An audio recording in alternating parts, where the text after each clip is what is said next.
আসসালামু আলাইকুম। কেমন আছেন সবাই? আশা করছি ভালো আছেন। আজকে আমি আরেকটা নতুন ব্লগ নিয়ে চলে আসলাম। আজকের ব্লগটা সকাল থেকে আমি শুরু করলাম, তাহলে দেখতে থাকেন, আমার সাথেই থাকেন। আগের থেকেই চুলায় পানি বসিয়ে রেখেছি। পানিটা বলক এসে গেছে। এখন চা পাতি পানির মধ্যে দিয়ে দিলাম। চাটা অনেকক্ষণ জাল করলাম। এখানে আমি কাপে দুধ চিনি মিশিয়ে রেখেছি। এখন চায়ের লিকারটা আমি কাপের মধ্যে ঢেলে নিলাম। নেড়ে চেড়ে চাটা বানিয়ে নিলাম। এখন আমি চাটা খাবো। বাটার বন দিয়ে আমি চাটা খাবো। একটা বাটার বন নিলাম। এখন চায়ের মধ্যে ভিজিয়ে ভিজিয়ে বাটার বনটা আমি খেয়ে নিব। এটাই হলো আমার সকালের নাস্তা।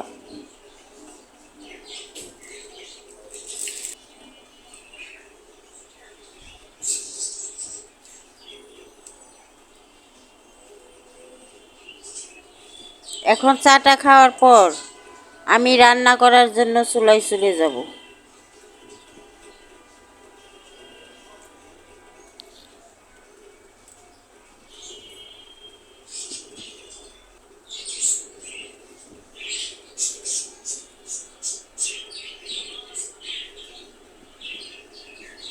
চাটা আমার খাওয়া হয়ে গেছে। এখন রান্নার জন্য চলে আসলাম। 2টা ইলিশ মাছ নিলাম। এই ইলিশ মাছ দিয়ে আমি কচুরমুখী দিয়ে রান্না করব। কচুরমুখী নিলাম। এখানে মুরগি নিলাম। আমি আগেই বলেছি আমার ছেলে প্রতিদিন মুরগি খায় 3 পিস করে। এখানে 3 পিস মুরগি নিলাম।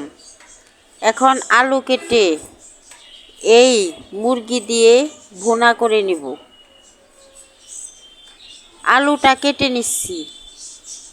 দেখেন কিভাবে আলুটা কেটে মুরগিটা ভুনা করি।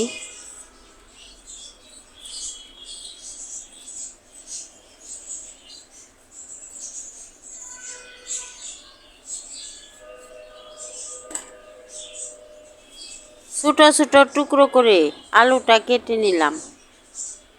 এইভাবে আমি সবগুলা আলুই কেটে নিব।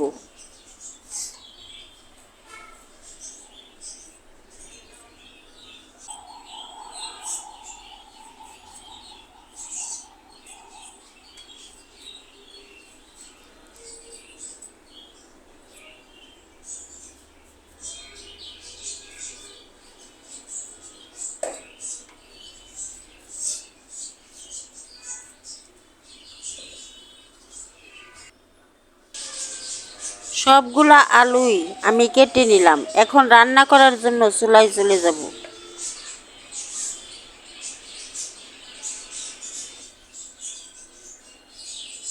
রান্না করার জন্য আমি চুলায় চলে আসলাম। কড়াইয়ে পেঁয়াজ দিয়ে দিলাম, তেল দিয়ে দিলাম, 3টা তেজপাতা দিয়ে দিলাম। এখন নেড়ে চেড়ে পেঁয়াজটাকে আমি ভেজে নিব। কড়াইটাকে দেখে অনেকে অনেক কিছু বলতে পারেন, কিছু বলবেন না, কারণ এই কড়াইয়ে আমার রান্না করতে খুব ভালো লাগে। পেঁয়াজটা আমার ভাজা হয়ে গেছে। এখন পেঁয়াজের মধ্যে পানি দিয়ে দিলাম যাতে পেঁয়াজটা পুড়ে না যায়। স্বাদ মতো লবণ দিলাম, হলুদের গুঁড়া দিলাম, মরিচের গুঁড়া দিলাম, ধনিয়ার গুঁড়া দিলাম, আদা রসুন বাটা দিয়ে দিলাম। এখানে আদা রসুন আর জিরা একসাথে মিশিয়ে রেখেছি, তা দিয়ে দিলাম। এখন নেড়ে চেড়ে মশলাটা পানির সাথে মিশিয়ে নিলাম। এখন মুরগি আর আলুটা এই মশলার সাথে দিয়ে দিলাম। যতটুক পানি দিয়েছি অতটুক পানিতেই আমি মুরগিটা ভুনা করে নিব।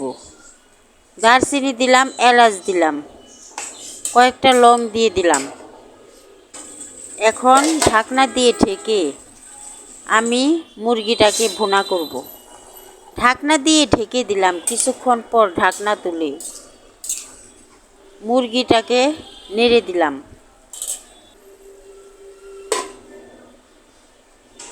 আবারও ঢেকে দিলাম।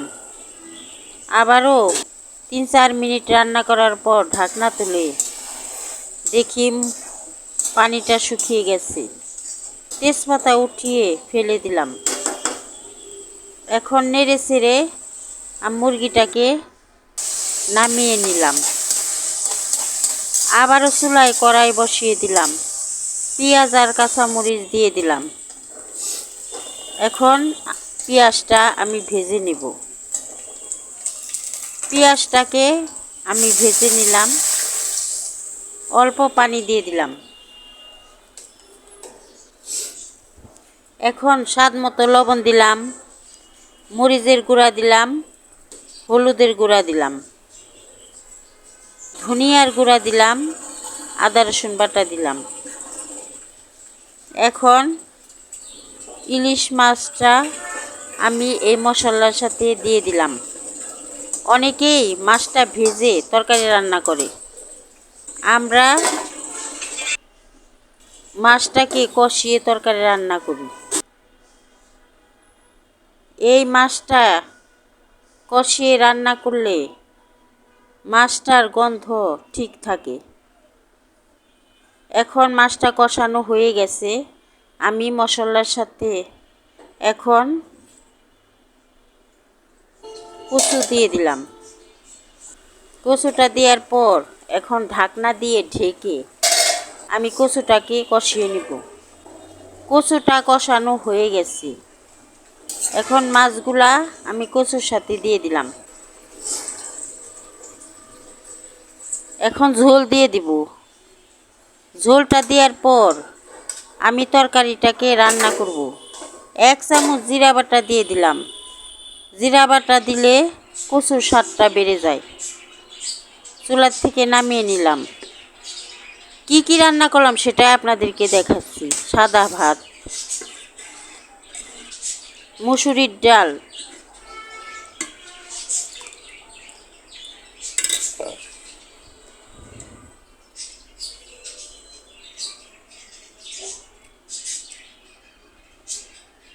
এখানে আছে চিংড়ি মাছ দিয়ে বরবটি আলু দিয়ে ভাজি,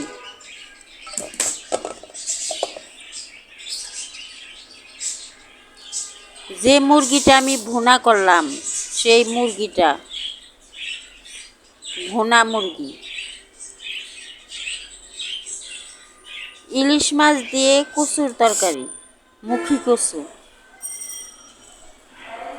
এই হলো আমাদের আজকের খাবারের মেনু। কাপড় ধুয়ে নিয়ে আসলাম বারান্দায়, এখন শুকাতে দিব।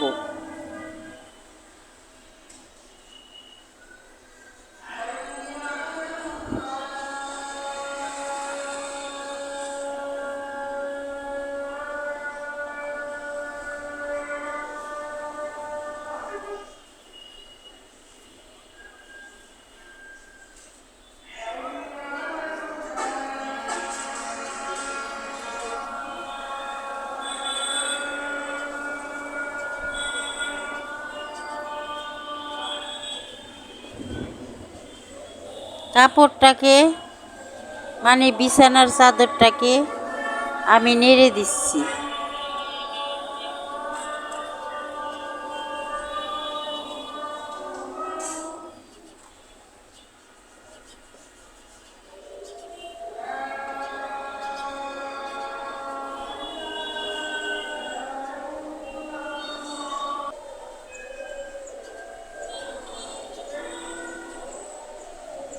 কাপড়টা নেড়ে দেওয়া হয়ে গেছে।